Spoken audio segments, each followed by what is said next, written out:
Oi pessoal, gravei aqui mais uma videoaula, dessa vez com a demonstração do teorema da raiz primitiva. Certo? É um teorema que a gente já viu em sala, mas a gente não viu a demonstração, a gente viu só o enunciado e depois utilizou ele em outras coisas. E agora coloquei aqui a demonstração, eu não costumo fazer ela em aula porque ela é realmente bem longa e não muito elementar, então resolvi colocar aqui separadamente como uma videoaula.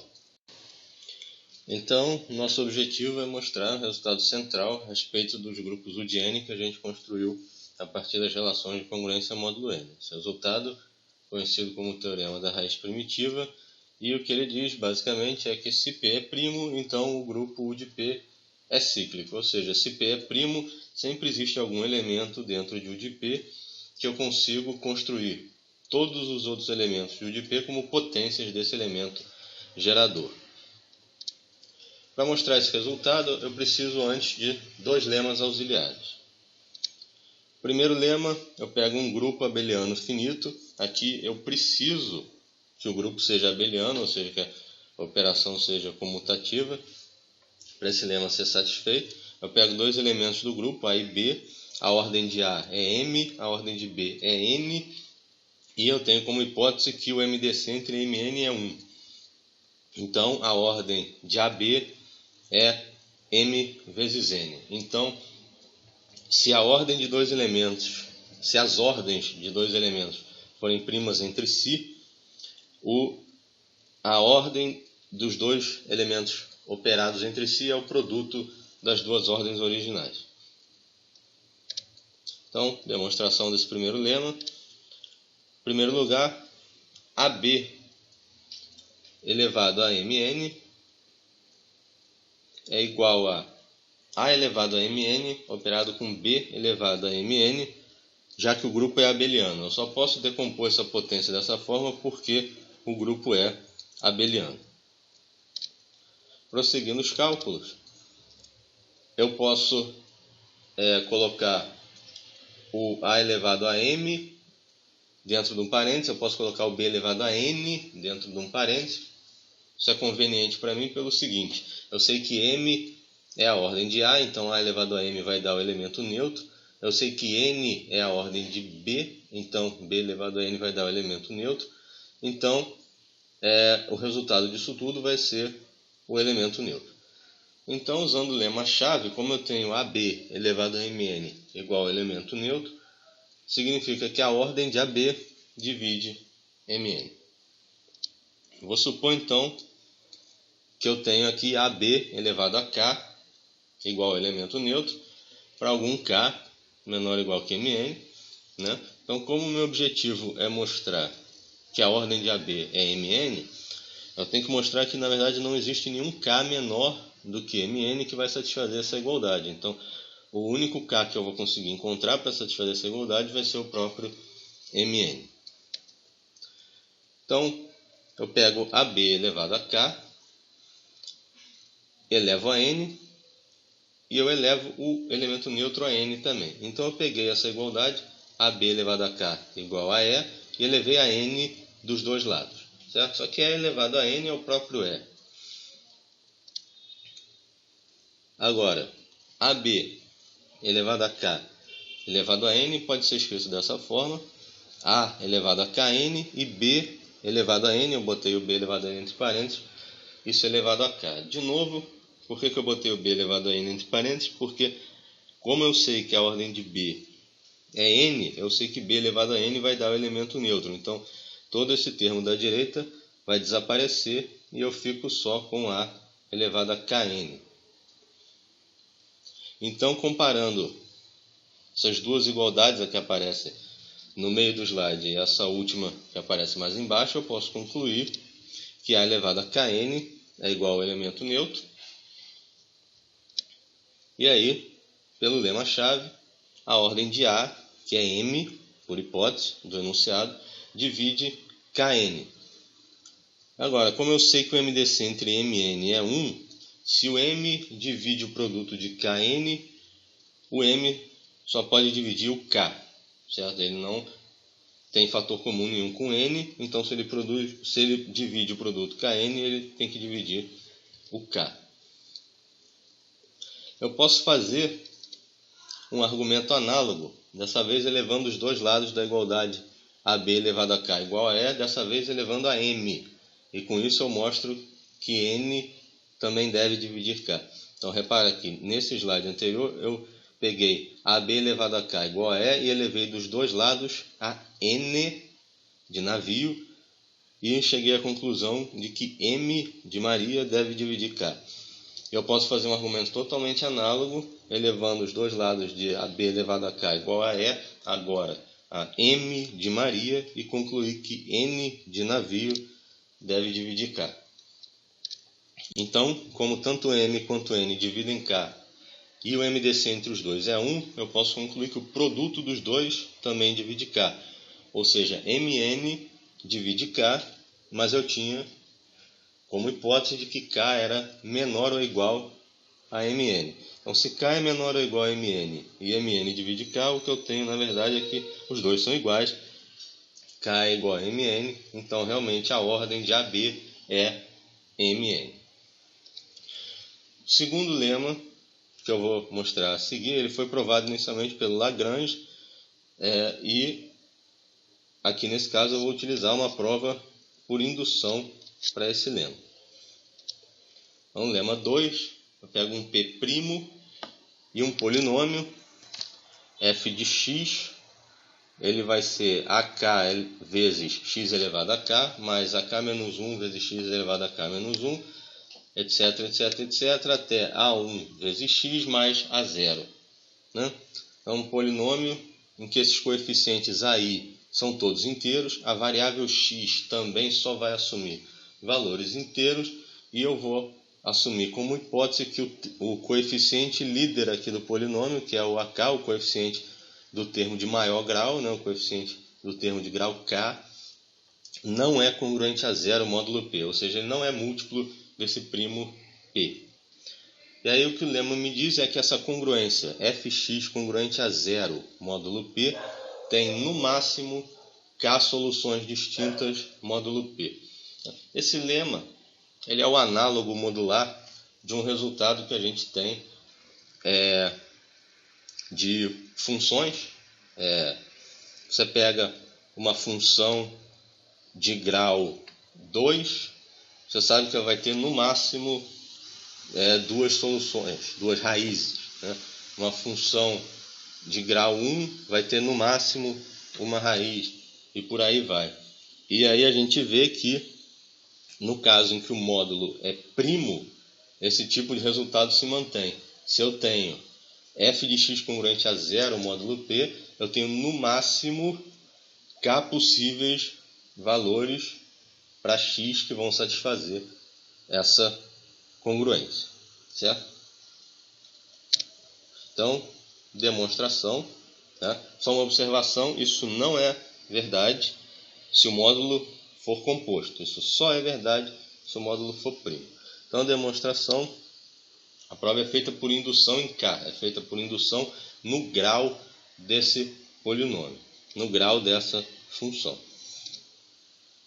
Então, vou começar com K igual a zero, vai ser o meu caso base da indução. No caso K igual a zero, eu tenho uma função de grau zero, ou seja, ela só tem o termo livre, né? O termo a zero, que não tem nenhuma variável acompanhando. Então, fx congruente a zero vai assumir essa forma a0 congruente a zero, módulo P. Só que eu tenho uma hipótese aqui do meu lema de que o termo líder da minha função não é congruente a zero, módulo P. Tá? Então, por hipótese, a0 não é congruente a zero, módulo P. Então, enfim, se ele não é congruente a zero é um número, é um termo constante, certo? Então, se a0 não é congruente a zero módulo P por hipótese, fica claro que eu não tenho nenhuma solução para essa congruência a0 congruente a zero módulo P. Então, para K igual a zero, eu tenho zero soluções, então está satisfazendo o meu lema. Agora eu vou para o meu passo de indução. Então, eu vou assumir que o lema é verdadeiro para todos os polinômios com grau menor do que k, que satisfazem as hipóteses denunciadas. Essa é a minha hipótese de indução.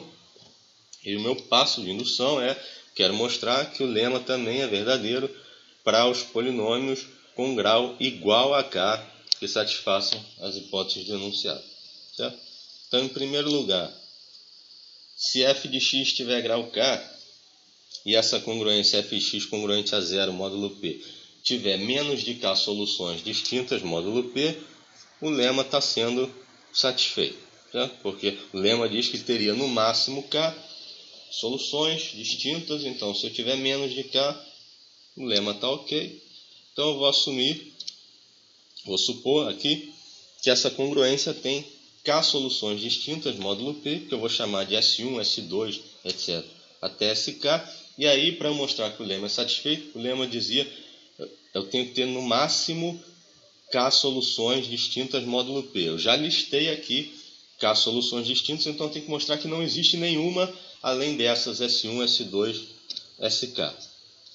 Então eu vou mostrar que essa congruência não tem nenhuma outra solução distinta dessas k que eu já listei. Então vamos lá. Para isso eu vou construir primeiro esse polinômio g de x, que vai ser igual ao polinômio original f de x menos esse produto aqui, ak, que é o termo, o coeficiente do termo de maior grau de fx, vezes x menos S1, x menos S2, até x menos SK, onde esses S1, S2 e SK são as k soluções para fx congruente a zero, que eu já listei anteriormente. Tá? Então eu posso reparar que o grau desse polinômio g de x é menor do que k. Tá? Por que ele é menor do que k? Porque o termo de maior grau do fx, que é ak vezes x elevado a k, ele vai ser cancelado por um outro ak vezes x elevado a k que aparece nesse produto da direita. Né? Porque eu tenho, aplicando a distributiva, eu posso fazer x vezes x vezes x, k vezes, nesses x's que estão aparecendo entre parênteses. Então fica um x elevado a k, que multiplica esse ak que está do lado de fora. Então nesse produto eu tenho um termo ak vezes x elevado a k. Então esses dois vão se cancelar e com isso morre o termo de grau k. Todos os outros termos têm grau menor do que k. Então o g de x, tem grau menor do que k. Então, pela minha hipótese de indução, eu posso tentar aplicar o lema ao g de x. Então, pela hipótese de indução, se o g de x satisfizer as hipóteses denunciadas, então essa congruência gx congruente a zero módulo p, ela tem que ter menos de k soluções distintas, certo? Como o grau de g é menor do que k, se o g de x satisfizer o lema, ele tem que ter menos de k soluções. Grau menor que k, menos de k soluções. Então, pela hipótese de indução, se o g de x satisfizer as hipóteses do enunciado do lema, ele está preso a essa restrição de que, como o grau dele é menor do que k, ele tem que ter menos de k soluções. Só que eu conheço k soluções para essa congruência g de x congruente a zero. Porque se eu substituir os valores S1, S2 até SK em g, sempre dá zero para todos esses valores. Então aqui eu já vejo que eu tenho k soluções para essa congruência g de x congruente a zero. Tá? Por que substituindo esses s em g, garantidamente eu obtenho zero? Bom, porque g foi construído como f de x menos esse produto. Agora, se eu substituo x por qualquer um desses s, f de s é zero, certo? Porque esses s são justamente as soluções que eu já listei para a congruência fx congruente a zero. Então f de s é zero e, por outro lado, um desses termos no produto, x menos s1, x menos s2 até x menos sk, vai ser zerado quando eu substituir o x por um dos s. Um desses termos do produto vai ser zerado. Então, como o fx vai para zero e esse produto também vai para zero, o g de x como um todo vai para zero em todos esses s. Então eu tenho um problema. Porque se o G de x satisfizesse as hipóteses do enunciado, ele deveria ter menos de k soluções. Só que eu já conheço k soluções para G de x congruente a zero. Então eu tenho aqui um problema. Então o que está acontecendo é que, para conciliar essas duas coisas, a única coisa que pode estar acontecendo é que o G de x não satisfaz as hipóteses do enunciado. Tá? Então, ele tem que estar furando a hipótese do enunciado de que o termo líder do polinômio, né, o coeficiente do termo de maior grau, não é congruente a zero módulo P. Então, é isso que ele tem que estar furando para não estar satisfazendo o lema. Então, eu vou ter que todos os coeficientes, se o coeficiente líder, quer dizer, o coeficiente do termo de maior grau do polinômio g de x, na verdade é congruente a zero, módulo P, esse é o cara de maior grau. De maior grau já é congruente a zero, então na verdade esse é o polinômio, ele é identicamente nulo, módulo P, ele é zero, simplesmente, ele é constante igual a zero, módulo P, o g de x. Tá? Então, se o g de x é constante igual a zero, módulo P, eu posso reescrever aquela equação lá de cima do slide como fx congruente a esse produto, né? Porque o g de x vai para zero. Então, eu coloco f de x de um lado e o produto do outro, e eu tenho essa congruência módulo P. Certo? Então, as soluções de fx congruente a zero, eu vou ter fx congruente a zero módulo P se somente se esse produto for congruente a zero módulo P. Né? E esse produto é congruente a zero módulo P se somente se o P divide esse produto. Né? E agora, como o P é primo, se o P divide um produto, ele divide um dos termos desse produto. Então, ou ele divide AK, ou ele divide x menos S1, ou ele divide x menos S2, até x menos SK. Um desses ele tem que dividir. Pela hipótese do enunciado, o P não divide o AK, porque o enunciado tinha como hipótese que AK não é congruente a zero módulo P. Então, o P tem que dividir x menos SI para algum I. Certo? Que significa, então, que x é congruente a SI módulo P. Tá? Então, o que eu concluo é que f de x é congruente a zero módulo P se somente se o x for congruente a SI módulo P para algum daqueles S's que eu listei no início, né, de S1 até SK. Então, conclusão, todas as soluções dessa congruência, f de x congruente a zero módulo P, são congruentes a uma das k soluções listadas anteriormente. Então, eu realmente não tenho mais do que k soluções distintas módulo P. Certo? Então, está aí demonstrado por indução o meu lema 2. E aí agora, com esses dois lemas, eu posso provar o teorema da raiz primitiva. Esse teorema ele foi apresentado e provado pelo Gauss no artigo 55 do livro principal que ele publicou. E a prova que eu vou colocar aqui é exatamente a prova que está apresentada no texto do Gauss. Então, o teorema da raiz primitiva, se P é primo, então o de P é um grupo cíclico. Então, vamos lá, demonstração. Como P é primo, eu sei que u de P é todo mundo de ZP menos o zero. Né? Então, a ordem de u de P é P menos 1. Eu vou começar fatorando P menos 1. Né? Eu obtenho Q1 elevado a E1, Q2 elevado a E2, até QK elevado a EK, onde esses Qs são primos distintos, né? E esses expoentes são todos maiores ou iguais a 1. Para cada potência dessa fatoração, para cada QI elevado a EI, eu consigo encontrar um elemento de U de P que tem a ordem QI elevado a EI.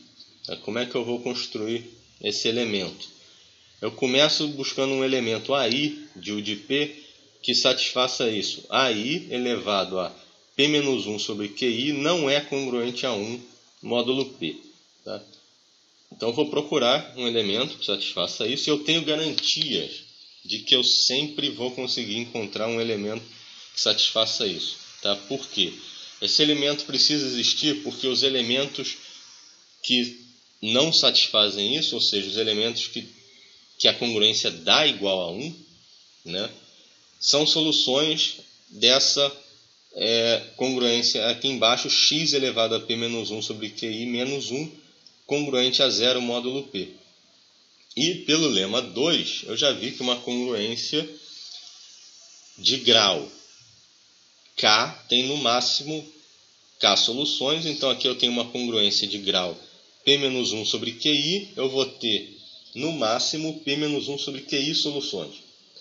E p menos 1 sobre qi é menor do que p menos 1, então eu tenho no máximo p menos 1 sobre qi, elementos em que essa congruência vai dar 1, então ainda me restam alguns elementos dentro do grupo de P, né, que tem P menos 1 elementos, onde essa congruência não vai dar 1. Então, eu quero algum desses elementos onde essa congruência não dá 1. Eu com certeza tenho alguns dentro do grupo, então eu consigo achar esse AI. Uma vez que eu encontrei o valor de AI, eu calculo esse HI, que vai ser AI elevado a P menos 1 sobre QI elevado a EI. Repara que se eu fizer HI elevado a QI elevado a EI, isso dá igual a AI elevado a P menos 1.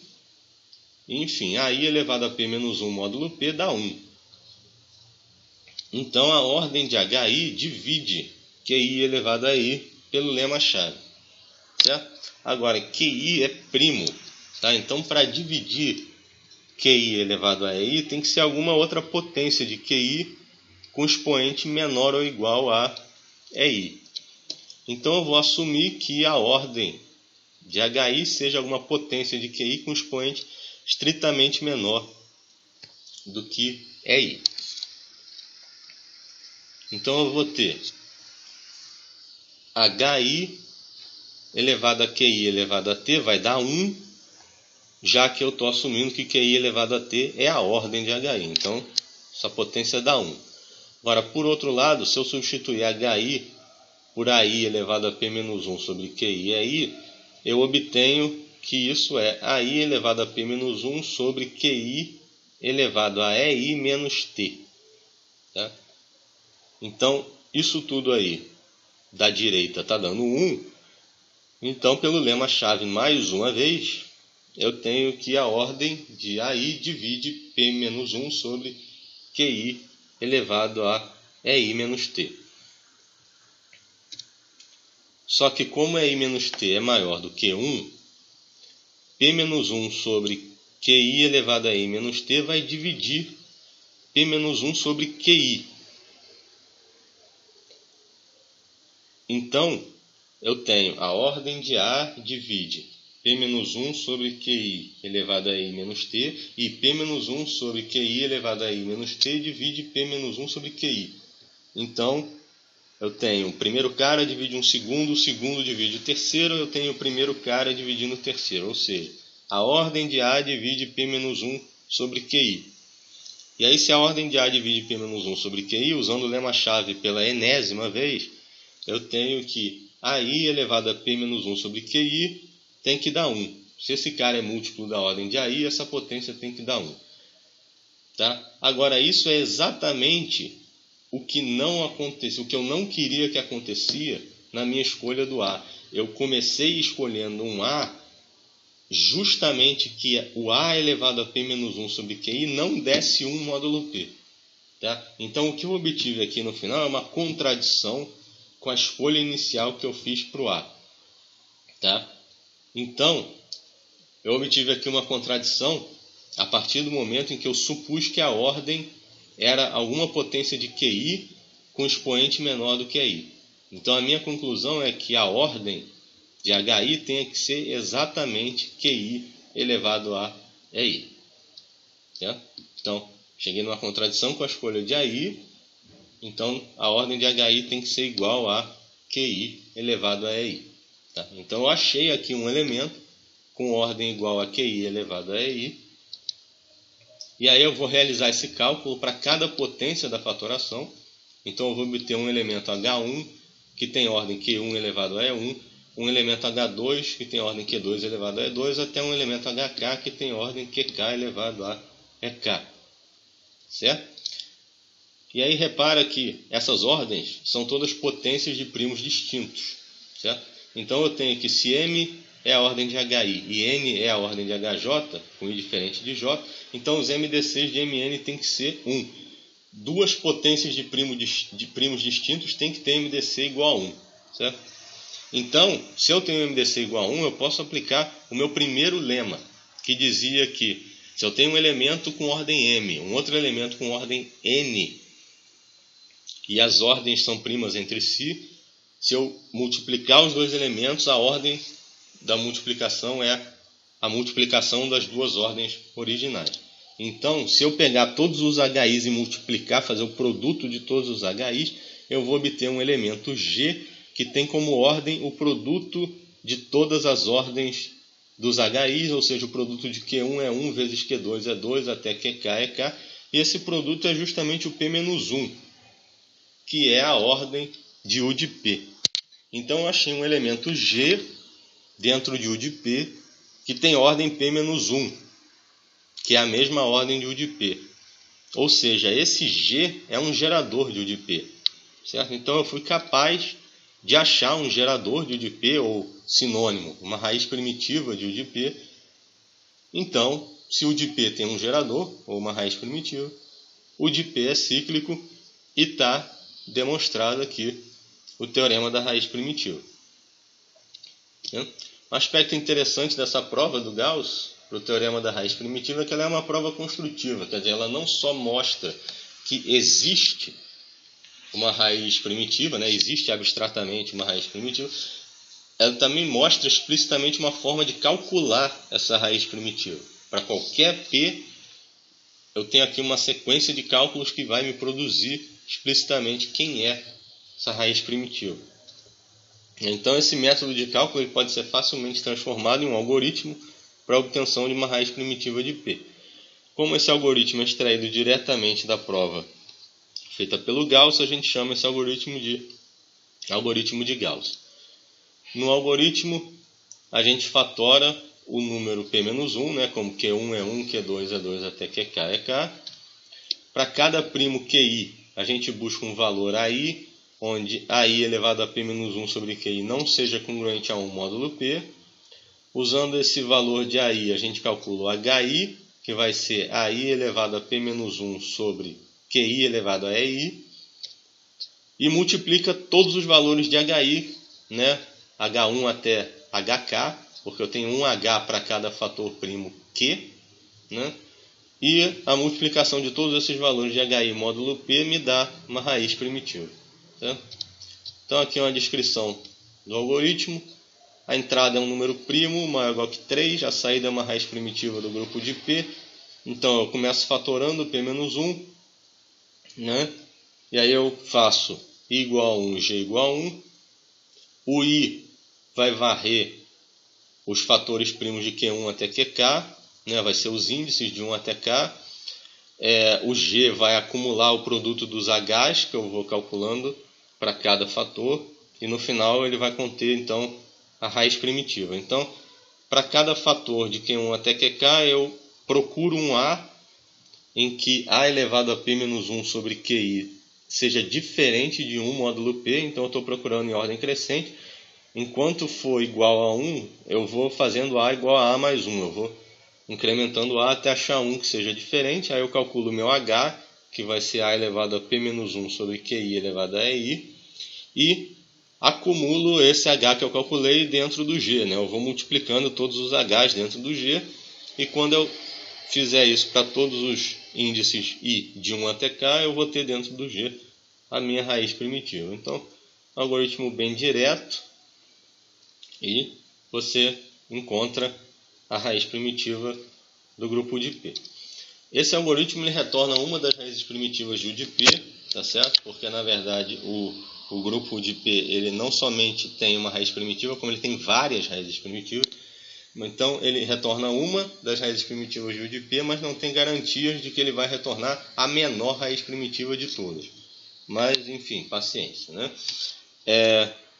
E repare que ainda tem uma outra maneira diferente de escrever esse algoritmo. Da maneira que a gente implementou aqui, para cada primo QI, eu busco um elemento AI que seja adequado, né? Eu poderia fazer as coisas meio que na ordem inversa.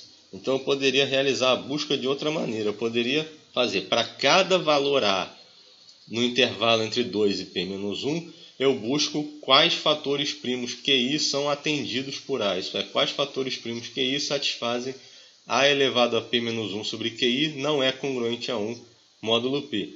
E aí, para cada fator primo QI que eu achar, eu já calculo o respectivo valor de HI, utilizando esse elemento A. E em seguida, enquanto restarem primos QI que não foram atendidos, eu incremento o valor de A e repito o processo. Então, quer dizer, é uma outra maneira de fazer. E eu vou deixar essa segunda versão, a descrição, né, em forma de algoritmo dessa segunda versão do algoritmo de Gauss, como exercício para vocês. Ok? Um abraço.